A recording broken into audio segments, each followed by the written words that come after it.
For a meaty main that is sure to bring joy and prosperity to all of our tummies, I'm making my Char Siu Meatball sliders that are juicy and saucy, and they've got all of the sweet, salty flavors of Chinese-style barbecue in handheld meatball sandwich form. I'm starting with 12 ounces each of ground pork and ground beef. The combination gives you great flavor and a good level of fattiness. And I'll season with a teaspoon of kosher salt, 1.5 teaspoons of Chinese 5-spice, which is a combination of spices that are enchanting. It's got cloves, anise, Sichuan peppercorn, fennel, and cinnamon, and it brings in such beautiful warmth to the meat. 2 tablespoons of ketchup. Add ketchup to anything and I'll eat it. Scallions, garlic, and ginger, the trifecta of flavor in Chinese cooking. I love ginger so much. And then use a fine zester to grate it right in. This is starting to smell so good. An egg and some panko will help bind the meatballs together. 2 tablespoons of hoisin sauce, which is sweet and caramelly. It's also pretty salty too. 2 tablespoons of soy sauce. And then 2 teaspoons of toasted sesame oil. There is so much flavor in this bowl. All right, so I'll just get in here and mix this up with my hands. Char siu is a style of Chinese barbecue that is so delicious. It's sweet, it's salty, it's a little bit red, and I grew up eating char siu pork and char siu chicken in steamed buns. And typically it's made with straight up pieces of pork, but I'm doing a meatball version because it's super easy to come together, and also my kids love to eat meatballs. All right, I'll roll this into 12 balls, slightly bigger than a golf ball, and place it onto my baking sheet. And then bake them at 400 degrees for 15 minutes until they're cooked through. And in the meantime, I'll whip up my sweet glaze.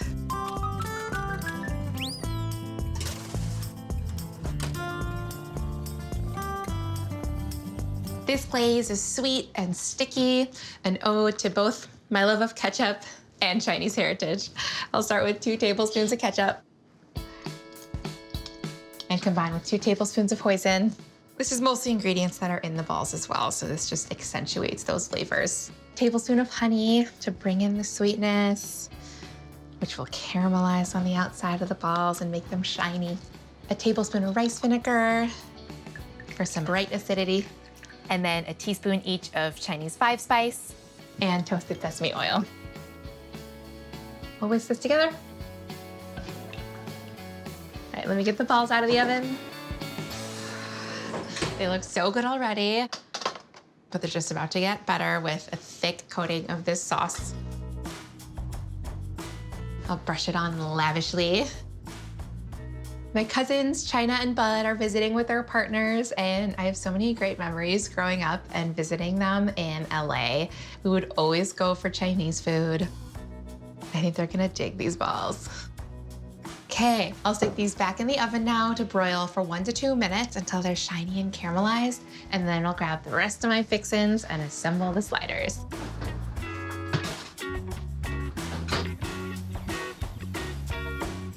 Oh yeah, those are baller. To assemble, I've toasted my buns, which helps prevent against soggy buns. I'll add a squiggle of sriracha mayo and some nice creaminess and heat. Some slaw. This is just shredded cabbage and carrots, tossed with a little lime juice and salt. I love the cooling crunch that it adds. The bowls. They're so caramelized and beautiful. And lastly, some cilantro. Oh, for cute. It smells too good. I'm diving in.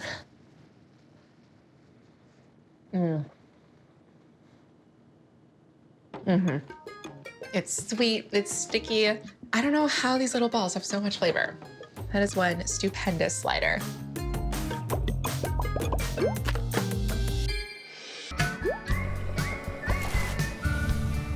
For an extra special appetizer, I'm making soy sauce deviled eggs, which are creamy and salty, and they have a beautiful muted shade of brown around the edges. I'll just marinate my eggs, make the filling, and boom, shovel them all into my mouth. You're gonna have to fight me for these.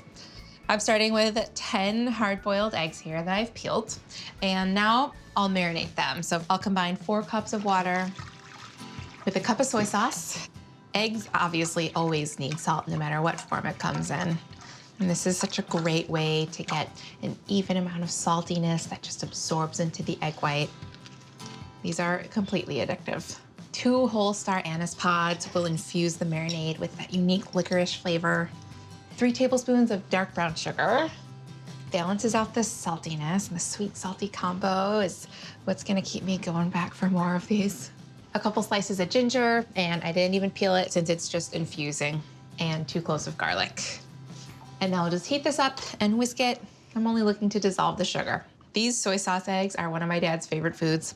We always add hard-boiled eggs to the braising liquid when we make my grandma's braised pork shoulder. There are very similar ingredients here. They're so flavorful. I just love them so much. And they're gonna be even better when I mash their yolks with a ton of mayo. Sugar is dissolved. I'll pour this right over my eggs. Oh, I can smell the anise. I'll refrigerate this for 4 hours so the eggs can soak up all that delicious flavor and beautiful color. Taupe eggs, here I come. This filling holds the key to my heart, mayonnaise. I'm using Japanese mayo, which is rich and a little bit sweet. I'll use half a cup, a teaspoon of hot Chinese mustard for that zing that every deviled egg needs, some salt, and 2 teaspoons of grated ginger, and then a little bit of rice vinegar to brighten it up. Of course, I also need my egg yolks. I am so excited to cut them open and just fish them out. Oh yeah, look at that beautiful color. I'll blot them off and then slice in half. I'm excited about this reveal. Oh yeah, that's what I'm talking about. I love seeing those layers. So I'll pop out the egg yolks right into the bowl with the filling, and actually marinating them in the soy sauce mixture draws some of the moisture out of the egg white. So it firms it up a bit, and it actually makes the egg yolks easier to pop out. What I love about deviled eggs, they look cute. They're a great party snack. They're kind of like handheld little egg salad bites. I'll just use a fork to mash this up until it's creamy. My cousin Bud, who's visiting me, he's getting married next year to his fiancée, Melanie. They've actually been together for a really long time, and I'm so excited for their wedding. We'll be in California. Give me an excuse to go to California. And China is bringing her partner as well, who I've never met before, Adrian. So I can't wait to meet him. And I think we're gonna have a really good time. Okay, egg yolks are mashed. The easiest way to fill deviled eggs is to use a piping bag, or you can also use a plastic bag with the corners snipped off. Pour this right in. Okay, filling's ready. And now a total kitchen necessity is a platter with individual special divots for deviled eggs. I'll nestle these into the divots. I'll fill them up. Frosting a cupcake. Couple of drizzles of sriracha for heat, and to incorporate more red, some scallions, and lastly, some toasted sesame seeds. I would invite anybody to my potluck if they committed to bringing these. Oh my goodness, so adorbs. I'm so glad there are extras that don't fit on the plate, because guess what I'm gonna do right now? It is actually mind-boggling how much flavor is in one little half of an egg. These are devilishly good.